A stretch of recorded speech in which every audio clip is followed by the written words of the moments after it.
I can see the stars align. Hi, everybody. Welcome to the Humble Drive podcast. This is episode 1, and I am sitting here today with my first interviewee, my co founder, my CTO, Sid Gupta. Round of applause. Hey everyone. Woo! I feel so honored that this is your first podcast. I'm actually really surprised by that, but I feel Yeah, honored. thank you. Thank you for having me here. Really excited. I have seen a lot of podcasts, but never been on one, so still learning. Yeah, it's exciting. Yeah, we'll have you on quite a few because I someone asked me the other day, they were asking me questions about you, and I said, I don't even know the answer to that. And now we've been working together since May. So is it over 3 months already? Over 3 months. And I'm like, we usually we talk often and we always like start or end our conversations with like personal things, right? Like how our families are doing, how non-work things are going. But there's just so much more to learn because between like filling up the day with like business and strategic decisions and then technical development and then some of our personal life, we just don't get to everything, and that will come over Yeah, time. So I'm sure I'll learn even more about you throughout this episode. yep. Same here. Yeah, I think it's been quite the journey, so really excited and what we are building and can't wait. Me too. So I'm going to start off like really simple, and I want you to tell us about Sid Gupta. Like, who are you? Where were you born and raised? And what makes you you from your childhood and adolescent years. So I was born in India, born and raised. I did my bachelor's in India, then came to US for master's in computer science from Penn, and uh, and then I started working with the startups in New York.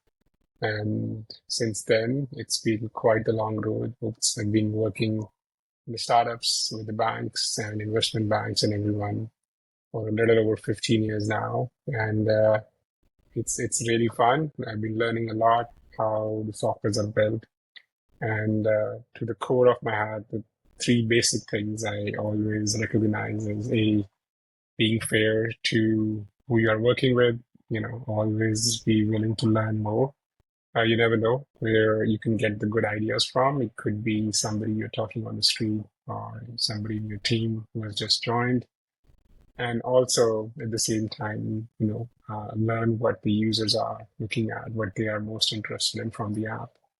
Hmm. So, that kind of helps me design the softwares more once I understand where where there is the biggest impact in terms of the product. Hmm. And you know, going to Penn, how old were you when you moved to the US? I was 22. 22 So years old. yeah, And what was that like? I mean, I remember you grew up in quite a large family, right? In your yeah. home. So you were constantly surrounded by family growing up, which was probably a really warm atmosphere. So transitioning from a home filled with so much comfort and like warmth and love, and then getting wings and going to America kind of by yourself, what was that like for you?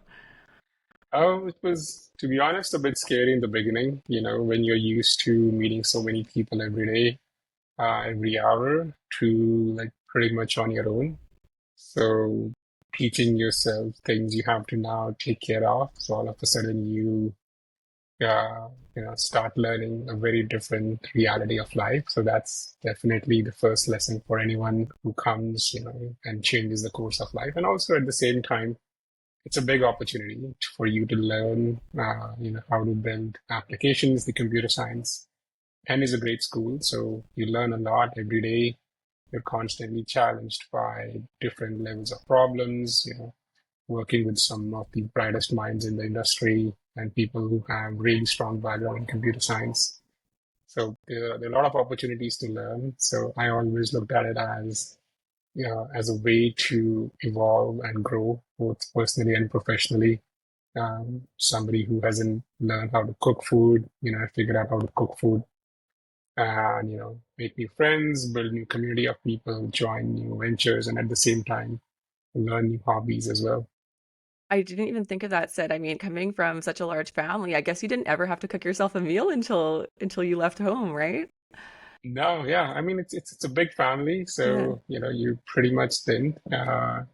a lot of things you rely and lean on your cousins and your brothers and everything. So it changes Hmm. a lot when you lean on your siblings that much. But then, that's the learning lesson of the life, that you have to be willing to get comfortable with the new turns and new phases in life journey. Oh, absolutely right. It's like being comfortable with the discomfort. And I think that Yeah, for those that are already in their entrepreneurship journey, they probably realize that pretty quick, right? If you're already yeah, someone like I've been working, like this is my first tech startup of like where I'm a founder and now co-founder with you. But working in startups for my entire career or growth stage, right? At best, but mostly startups, you're kind of constantly a little bit uncomfortable. But for those who get bored easily, which I do, it's a perfect environment. Like you're learning by fire and you get exposure to so many different parts of an organization, right? Um, hmm, and that's like a blessing. It makes you, I think, more valuable to organizations because you're exposed to more and you understand how different departments work together, how information flows, gaps yeah, to solve for the next organization you join. Like I recommend anyone that is looking to get into like a technology company or to be an entrepreneur one day. I really think to have startup experience is a huge blessing. Like it might not pay you the best, but I also told someone to Google who you're going to be working directly under and see what their experience is because I've got two mentors that directly shaped, I think, who I am today and a yeah. lot of the successes I've had. And I'm forever thankful to the two of them. Yeah. Yeah, absolutely. I mean, we all have to learn that phase of life. And also at the same time, I think uh, working in the startups, you learn quickly, and you're constantly asked to learn the skills which may not be your core strengths, right? So something like that is very hard in a big company because you might be a small part of a very big machine. So you Yeah. don't really get to see the big picture or what's the end state, what's the end game Or versus in a influence startup, things. or Yeah. influence things at that scale versus in a startup. You can impact really quickly and you can learn what the big picture is, where the impact is, and you can have a really big say in the roadmap. Yeah, I remember like I think I've told you this, Sid, but at every job I've had, like once I got into like tech startups, I get to the point of overwhelm every now and then, which is normal. Like it's just part of like I think any job, like most likely. But I would say to my husband routinely, I swear this is the last time I'm doing a startup. Like next time, I just want to be like a cog in the wheel of a corporate machine. I want to clock in, I want to clock out. I don't want to influence. I just want to put my time in. But I knew like once you start, I've seen people leave and like go to more of like a an enterprise stable organization and then often come back because they just feel they go from having so much influence and exposure to not having any, and sometimes that's hard Yeah, for people to do that transition. absolutely. And I think that's okay, to be honest. I know a lot of people feel one way or the other very strongly, but I feel startups aren't easy. Startups aren't for everyone. Hmm. You feel high levels of anxiety. You wake up the days when you have high anxiety versus the days when you feel, how hard would it be to explain the journey, the emotions you're going through as a founder to the others. So I usually don't recommend startups to everyone because, it's not easy. So if you have a job, you are getting paid well, your family is taken care of and everything. So I would say continue working hard in that phase. Don't worry too much about, you want to start a company because it takes a lot. You have to give up a lot of things. And it doesn't turn out, the fruits don't bear overnight, right? There's Hmm. a saying which my father and my grandfather used to quote a lot, like the plants don't grow overnight. You want to grow a plant, you want to grow, you sow what you reap. So you definitely have to wait. It's a patience. And it can take several years before you start seeing the fruits of, what you're looking for. So, which is not everyone's cup of tea. And that's No, okay. it's absolutely okay. And that's like a really good distinction. It's not for everyone. Startup's not for everyone. And there is like a lot of anxiety that can come with it. I mean, for us, like, of course, like we're bootstrapped right now. And I know that we're going to, close our round. I know it's going to happen. And I think, we're almost at revenue. So that's fine. But even when it's not your own company, like even when you're not the founder, but you're working at a startup, like almost all of them have had conversations about we either need to raise more, sell more, or do layoffs, right? Like, Yeah. and that's a constant because like you have to be scrappy. There's limited funds. You're still looking for product market fit, and it's just to be expected, and that can cause a lot of anxiety. Not everyone has that flexibility to be like, I prefer this environment because I like the dynamic nature of a startup, but I've got 3 kids at home and a wife that's like on leave because the cost of daycare is, Yeah. you know, if you're comparing like how much a job makes to the daycare, like it doesn't make financial sense. So I'm like the sole income earner. And so Yeah. it's really important to note those things, right? That's why it can't be for everyone because there are a lot of factors that lead to some instability and predictability Yeah. as your source of income too. So you had Exactly. mentioned your childhood and things that you're, saying that your grandpa and your dad would say. And that reminded me of another quote that your grandpa used to say. And I'm not going to say it because I want you to say it, but do you remember when we first met, you told me a bit about your history and about, some of your accomplishments very vaguely. You were very vague and humble about your accomplishments. And I only like honestly started to truly understand like the nature of those successes probably like a month and a half into our relationship, maybe around like week 4 or 6. And once I did Yeah. some more digging, and I joke because I'm like, even if I had Googled him and done more research, like there's a lot of successful Sid Guptas. So like, you know what I mean? A very common It's a last name. common last name. I'm like, go figure. There's many Sid Guptas who have done amazing things in tech companies. So I wouldn't narrow it down. But as I found out, I was like, wow, I I already knew at that point before I knew like the true extent that I wanted you at Kindr and I wanted you to be my co-founder. But from there, I was like, honestly, it made me feel so fortunate that you were even considering becoming like to come in full time. As it made me feel so validated and humble and thankful. And um, and I just remember like thinking, here's someone who has so many braggable rights. I'm just going to say it, like they're braggable rights.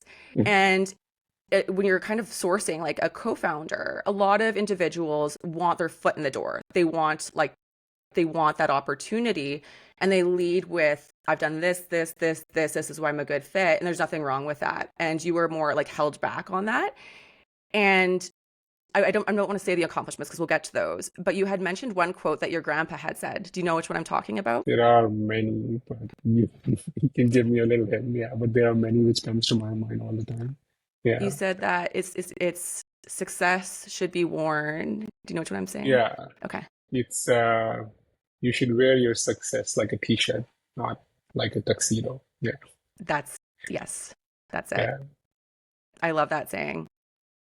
Yeah, I strongly feel about it. I think like a lot of people, you know, as a founder, I've gone through so many phases. I've been through so many failures and successes both. They teach you this is where you are what you are after going through experiences in life. But I think the biggest change comes when you understand what's more important to you. So for me, uh, it's always the problem statement. It's more important. It's more important to understand who you're going to be working with, how motivated the team is, which eventually has the biggest impact on the success of the idea. If you're working hard and you understand the expectations from each other, you can make an average idea have a very good chances of success. Yeah, however, if you are not motivated enough or you don't understand what are the expectations and you're not honest about it to the team, you're less likely to get a success, even though it might be the best idea in the world. So Mhm. I've learned a lot from my journey as a founder, as an employee, and every project I worked with, every person I worked with in the past, they have all taught me something very valuable about how to build better products, how to talk to customers, what matters more in the journey, and also at the same time, how important is your family in your professional growth. Absolutely. I think that that's something I've come back to a lot. The last part is like coming back to your family. And there's times, and I think honestly, I've surprised myself. I thought that I would have a harder time just knowing I get so focused on what I'm doing, like professionally. I thought I would really struggle, like at times where I have to like be I always like turn off my stuff at like 5 o'clock. The girls come home from daycare and I try not to touch anything until they're in bed, right? I don't want them to Right. see me on my phone and doing that. And I'm really good about it, unless it's like an important meeting or something and Igor, my husband's around to manage that. I'm really constantly good and I'm proud of that. But something that I keep in my mind that really helps me stay dedicated is, why did you start this?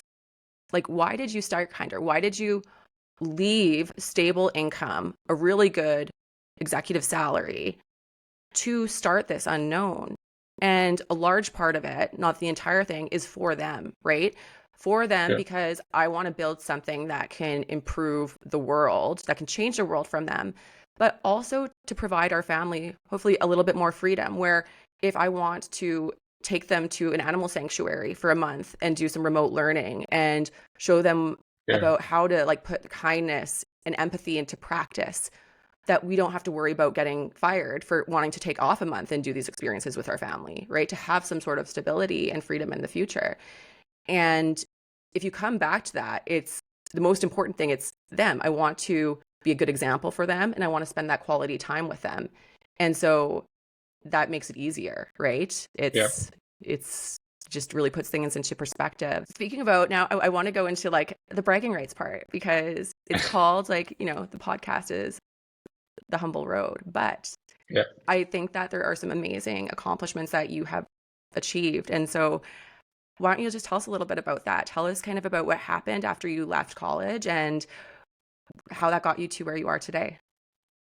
Um, yeah, I I've been a founder myself. So I think the youngest company I started when I was as young as 21 something.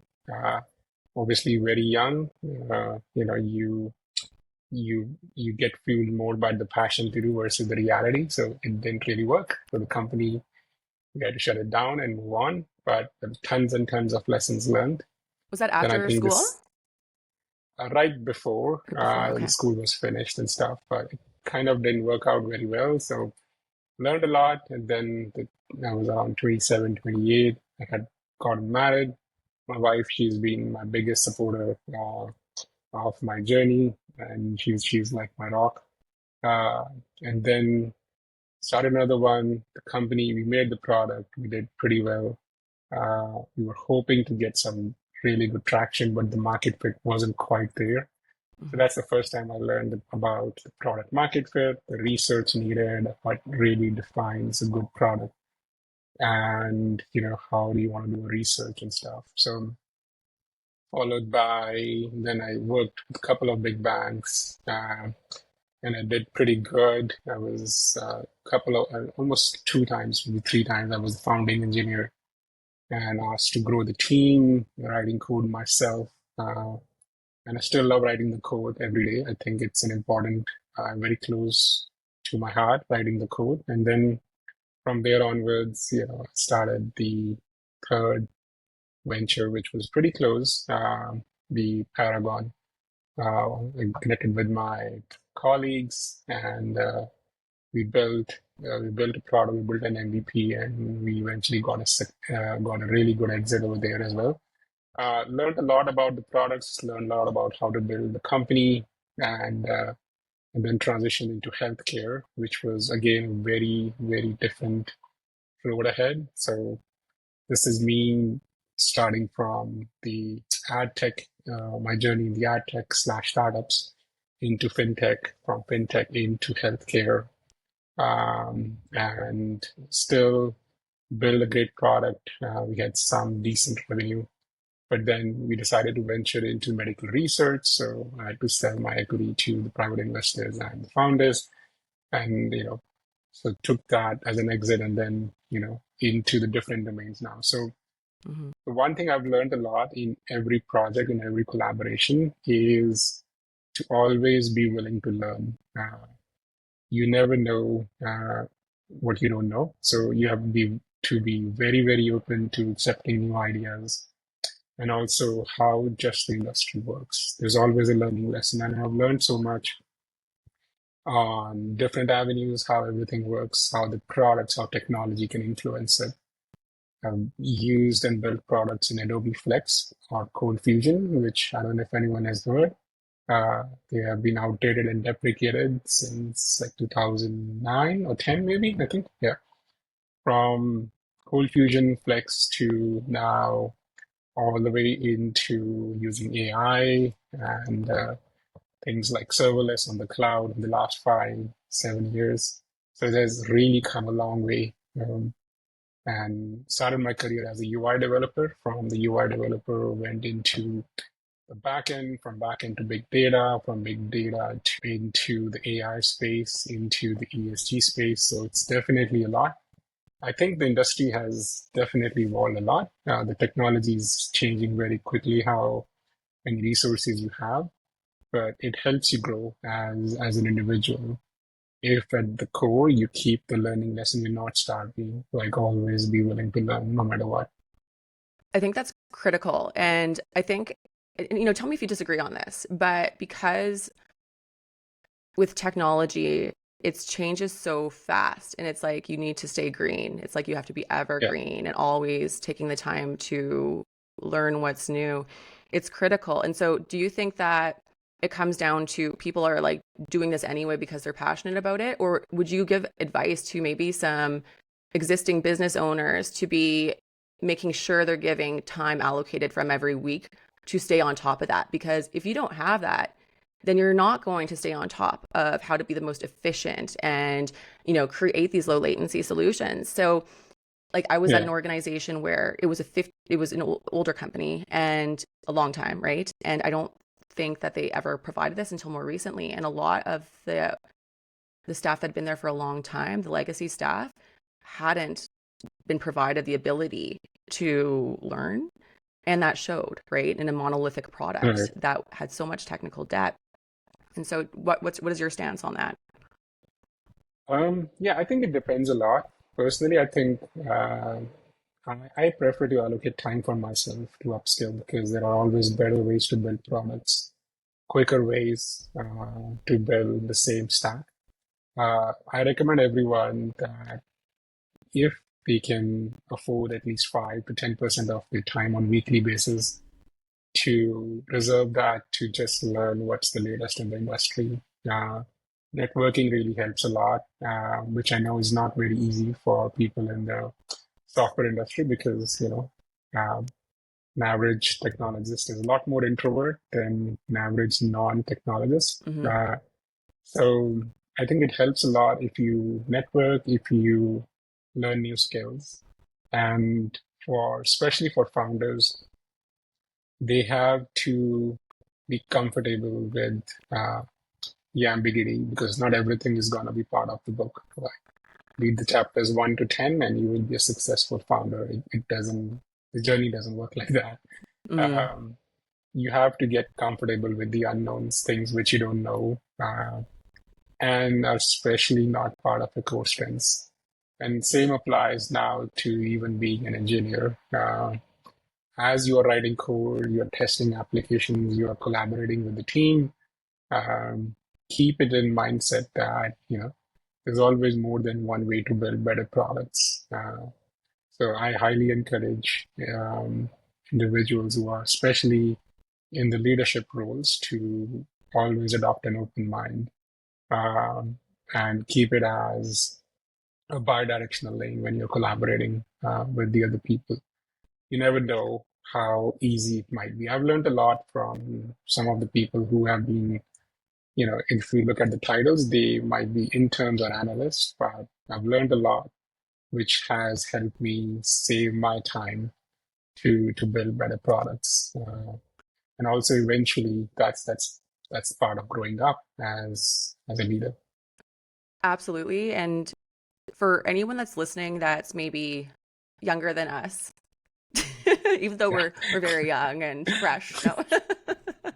For anyone that's younger Yeah. and is just kind of starting their career, I think that is so important because to be honest, like I'm guilty of not I wouldn't say I didn't hold that belief. I'd say subconsciously I probably had that belief that if I spend more time just looking up to people above me and placing myself there and listening to the obvious stakeholders that you have to engage with for certain things, right? Hmm. That's the best approach. But what I found, honestly, probably mid-career, is that it's equally important for every one of those stakeholders to have a voice. And I can't think of a ton of examples on the spot, but one that comes to mind is at one of the organizations I worked at, Cold Bore Technology. I ended up being their VP of product there. It was definitely my favorite job to date. I loved their product. I still love the team there. I learned and grew so much there. But what was so amazing is that this is oil and gas technology, and most of our software engineers that were on the team didn't come with a background in oil and gas. But Yeah.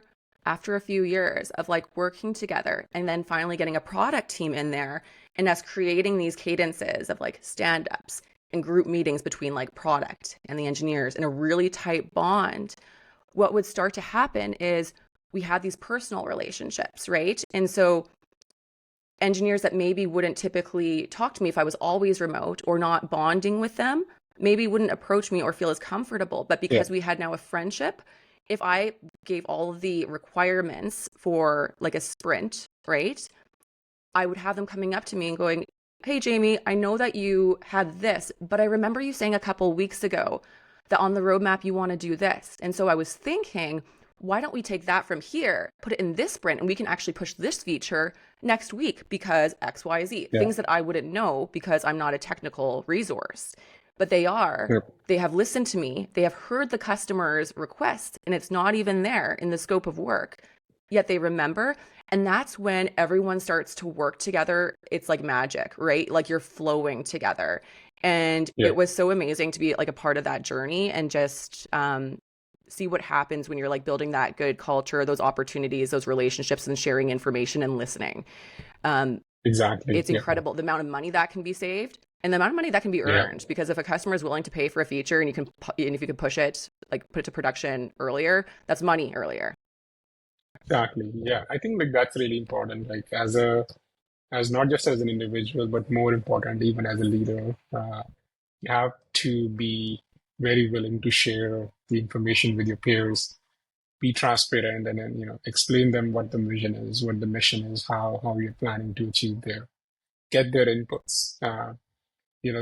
That's how I got the most motivation out of my peers and my team by being very open and honest and accepting that, hey, we don't have answers for all the 10 problems which we need to solve to go from A to B, but having answers from like at least five or six. Let's try to figure out the remaining ones. That brings in more inputs, that really, really improves the engagement as well. So I would highly recommend to be upfront about the things you know and things you don't. And you're more likely going to get a lot positive response than you were hoping for from your team. So I'm going to pivot and I'm going to put you on the spot. And I haven't asked you this off camera before. So dun, dun, dun. No. So what made you decide to, number one, because we met, just to give everyone background context, we met Hmm. through Y Combinator, like co-founder matchmaker. So think of it as a tool that is like Tinder for founders and aspiring co-founders or aspiring founders. So if you're a non-technical co-founder like me, I'm Hmm. non-technical, and I'm seeking a technical co-founder, you can go onto this platform, put in your requirements. Like I'm already have an idea. I'm not open to new ideas. I'm already building this. I am willing to give up to this much equity from the company, anything else. And then you can put in like a video pitch of like what you're doing, information about your product and what you're building.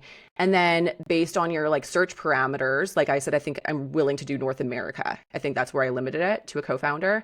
Hmm. And then you can match, you can reach out to each other, and then you can like meet on Zoom or in person if you're near, and decide if it's something that should be worth pursuing in terms of like a partnership. And so I guess Hmm. the question would be, number one, what made you originally reach out to me to find out more about Kindr? And number two, after the 1 to 2 months that we spent working together casually, when you decided I am open and interested in working and being the co-founder at Kindr, what was the decision process for those two things? I think it depends. For me personally, I always look at the problem statement and what's the scope, and also how you're trying to solve the problem. That matters the most. Um, I'm confident of what my skills are, what I bring to the table, but I think to find the right co-founder is not easy, especially if you're talking to the person you haven't spoken to before, you haven't known them personally or professionally in any capacity. So I always believe like doing like a trial run helps just to understand what the engagement is, what are the expectations, and how to level set the company foundations and all of that. But I think the most important being how you feel about the vision of the company. And I think reviewed a lot of ESG based ideas, I'm going to be honest, but I think what motivated me the most was how you were thinking about the problem using analytics, using different tools to get the insights and everything in the age where everyone is focused mostly on the AI.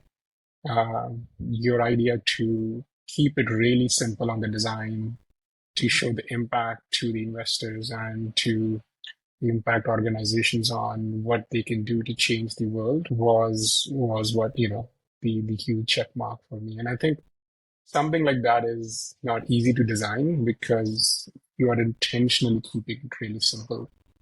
And what you are hoping for is, that once that reality comes in, then once the MVP is ready and everything, then you are essentially off to basically see what the company's roadmap looks like post MVP and everything. So that was what I usually have. I have a really simple process to understand what works and what's not. And I think one of the biggest lessons for me in my journey has been is if I don't like the idea or if I'm not super excited about it, I would rather be honest and be saying like, I'm not feeling up to the task, so I would rather, find something Mhm. else.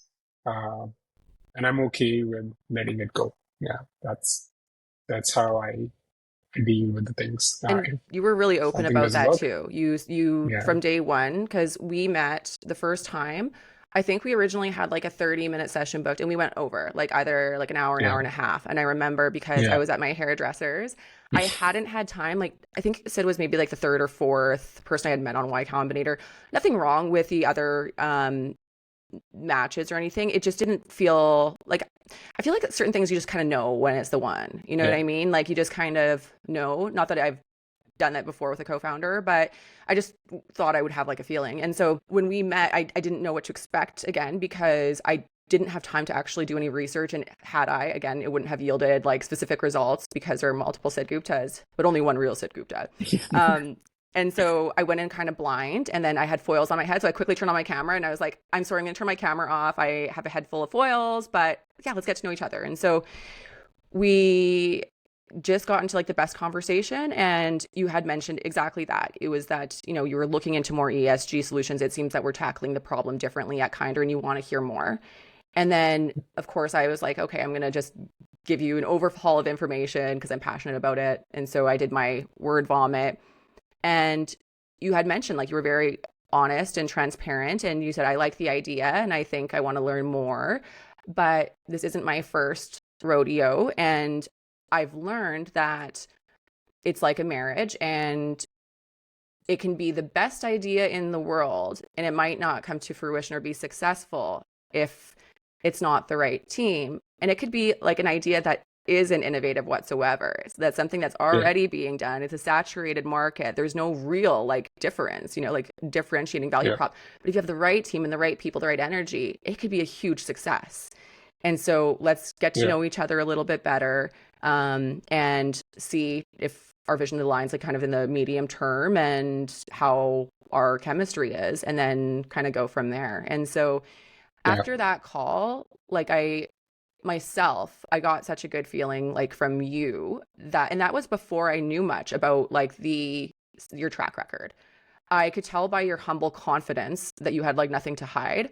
In terms of like, I'm pretty sure he knows what he's doing technically. He has a humble confidence. He's not trying to oversell himself, but it felt right to me. And I was like, oh, I think I want this guy. Like I need, like, you know what I mean? I think this is the one. I want to get to know him better and keep going. And so something else that really spoke to you was, even though you weren't sure if you wanted to be involved yet, you had said, listen, who have you hired so far to do the development? And I had hired a contractor from India. And you were like, this is a huge data play. Is he experienced enough to do it? And I said, I don't know, right? Like, I know enough having worked closely with engineers, but I can't ask the right questions and then verify. Do you know what I mean? I don't have that level of experience. And you had offered to, for free, you're like, listen, can I come in on some meetings and ask him some questions? Because I just want to make sure that, you know, the foundation is being set up right. And basically you came in and helped like right away, even when you weren't entirely sure if you wanted to be part of the process. And to me, that was also huge, because I started to find out you had more opportunities, and you know, you didn't have to. It wasn't out of like a need. It was because you wanted to, right? So that was amazing for me. And I remember it was after San Francisco when I got back. So that was in May. And I think that's when you expressed that you were interested in actually coming on board, if I still was. And at that trigger point, was it something that I remember it was also after I had shared with you more of like the wireframes and mock-ups. So was it because you actually started to see the vision that you had started to form in your head and it was aligned with your vision? Or was it also because you thought that we were compatible in terms of co-founders and complementary skill sets, or a combination of the two? It was both. I think the way you explained the idea, the vision was really honest, and I think I could see the impact being huge, because so far from my conversations with any of the previous co-founders or people I've spoken to, they were not thinking about the idea the same way, or maybe the solution of the problem the same way.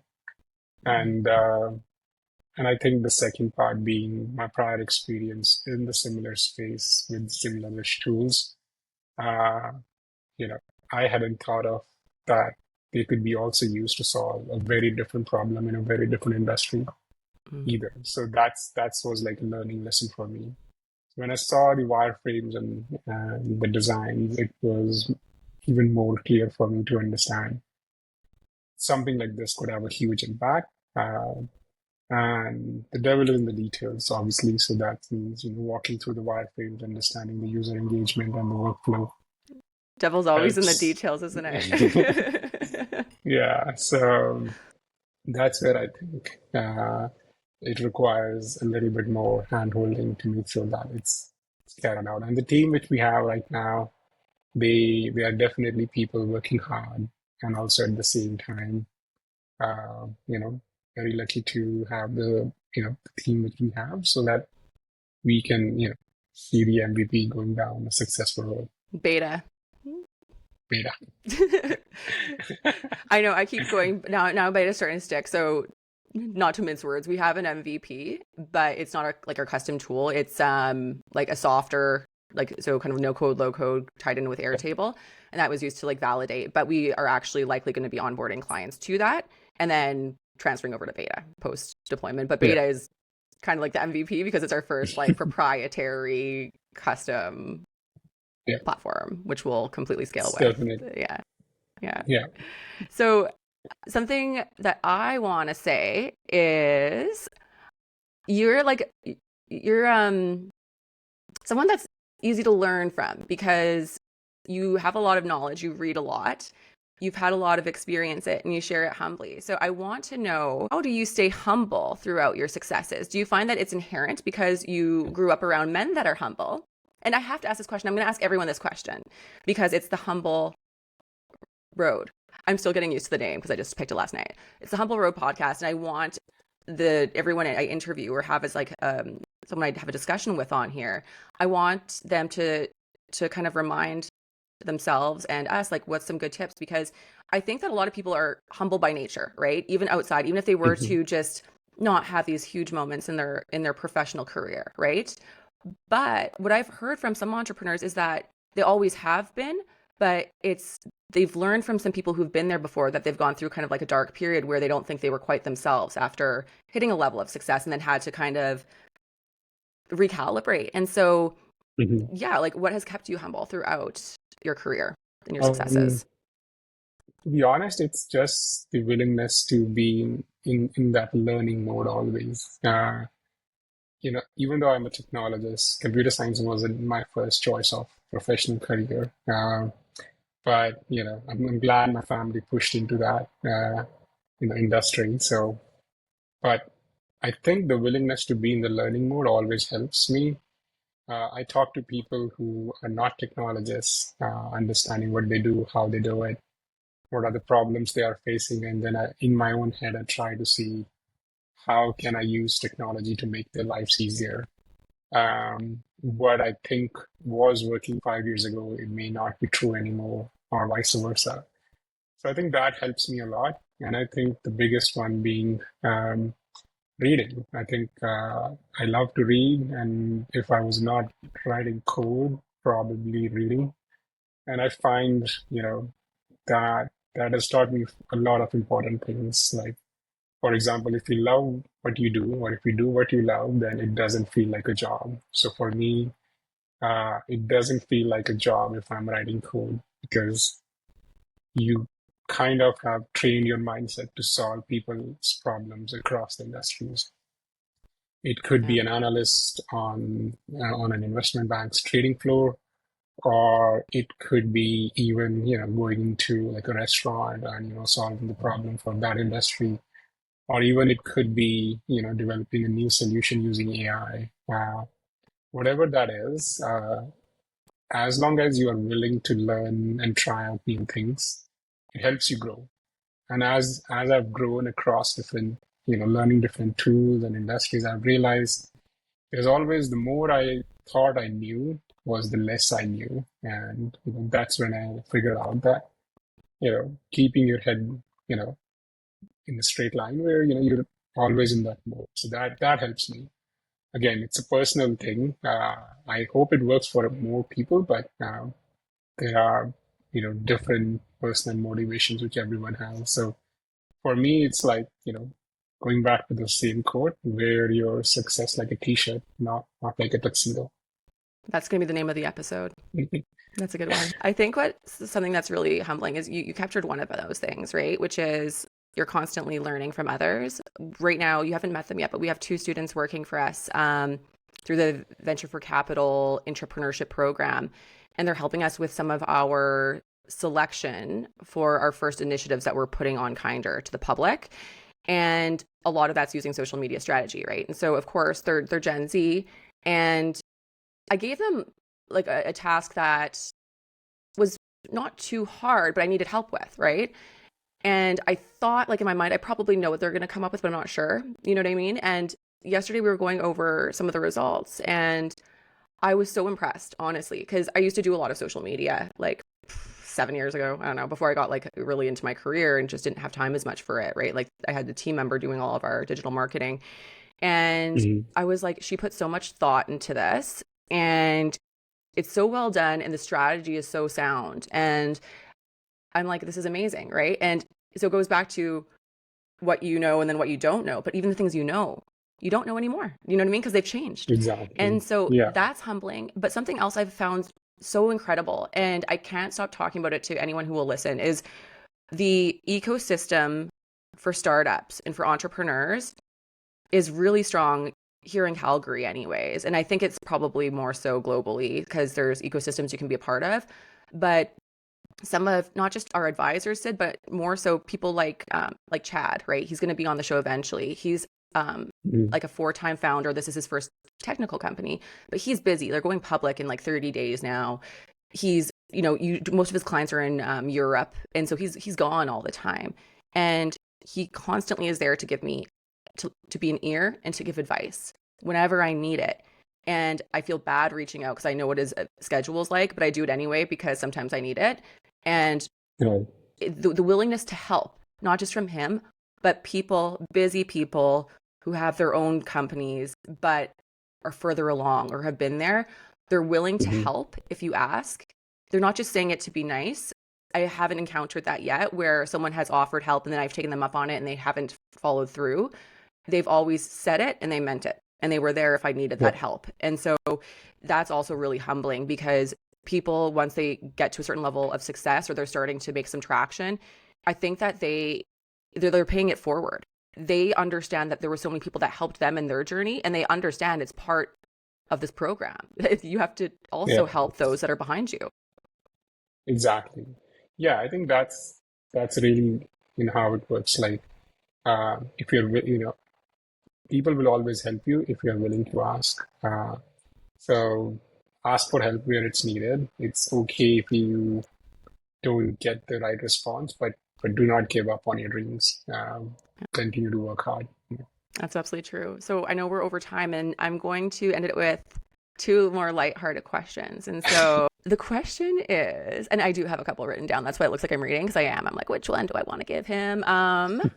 Okay, tell something that is very unexpected of you, something that people who don't know you well, but they might know you professionally for a small amount of time, that they would be like, no way, like something that's nerdy or quirky, like something that you do that you're willing to share and that might be unexpected. I think when people see me in offices or something and they know that he's into software or writing code or whatever, sometimes they may assume that he's being naturally inclined to certain topics or conversations.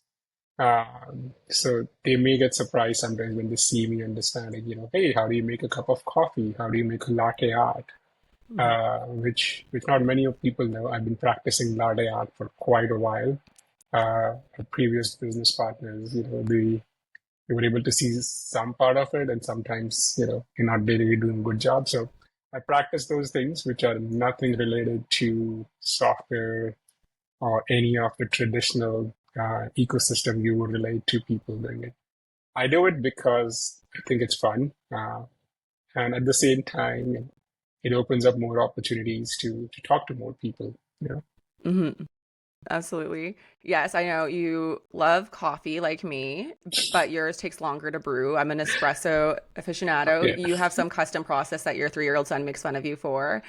You also Exactly. are like, not in terms of like, going out and partying necessarily, but you also like to, like you're kind of into the science behind mixology, right? Yeah, And exactly. also have an incredible fitness journey, which we can share another time, but it was just quite impressive as Yeah. well. You're running 2 marathons this year. Well, 2 halves and a full in the coming months, 2 which halves is and a full. Yeah. insane. I'm scared I'm gonna like lose you to like breaking bones or like, yeah, something, but good luck. And Thanks. I'd say like by far, I'm lucky to have you as my co-founder. Thanks for having your first experience here today, and we'll definitely have you back on again. So thanks, Sid, Thank you. and I'm sure I'll talk to you Thanks, after we Amy. hang up. Okay, Thank you. Talk to you soon. bye. Thank